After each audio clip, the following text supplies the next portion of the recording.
వేడి వేడి అన్నంలోకి రొయ్యల పచ్చడి వేసుకొని తింటే అదిరిపోతుంది కదూ! నేను ఒక కేజీ రొయ్యలు తీసుకున్నాను. రొయ్యల్ని కొంచెం ఉప్పు, పసుపు వేసి నీట్‌గా వాష్ చేసి పెట్టుకున్నాను. ఇప్పుడు కడాయిలో ఆయిల్ వేసి రొయ్యల్ని డీప్ ఫ్రై చేసుకోవాలండి. మరీ ఎక్కువగా ఫ్రై చేయకూడదండి. కొంచెం గోల్డెన్ బ్రౌన్ కలర్ వస్తే సరిపోతుంది. ఎక్కువగా ఫ్రై చేస్తే తినేటప్పుడు గట్టి పడిపోతాయి. ఇప్పుడు రొయ్యల పచ్చడికి మసాలా ప్రిపేర్ చేసుకుందాం. స్టవ్ మీద పాన్ పెట్టుకుని 3 టేబుల్ స్పూన్ ధనియాలు, 2 ఇంచుల దాల్చిన చెక్క, 4 యాలకులు, ఒక బిర్యానీ పువ్వు, 7-8 లవంగాలు, 3 టేబుల్ స్పూన్ ఆవాలు, 1 టేబుల్ స్పూన్ జీలకర్ర, 1 టేబుల్ స్పూన్ మెంతులు వేసి ఫ్రై చేసి పౌడర్ చేసుకొని పక్కన పెట్టేసుకోవాలి. ఇప్పుడు రొయ్యలు ఫ్రై చేసిన ఆయిల్‌లో 50 గ్రాముల అల్లం వెల్లుల్లి పేస్ట్ వేసుకొని కొంచెం గోల్డెన్ కలర్ వచ్చేంత వరకు ఫ్రై చేసుకొని మనం చేసుకున్న మసాలా పౌడర్‌ని కూడా యాడ్ చేసుకోవాలి. దానిలో 1 టేబుల్ స్పూన్ పసుపు, 3 table spoon salt, 5 table spoon కారం అయితే యాడ్ చేసుకోండి. కారం మీరు తీసుకున్న కారం ఘాటును బట్టి తీసుకోండి.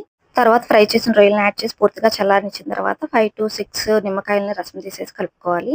ఇప్పుడు 3 డేస్ రెస్ట్ ఇచ్చి 3 డేస్ తర్వాత ఉప్పు, పులుపు చూసుకొని సరిపోతే యాడ్ చేసుకోండి.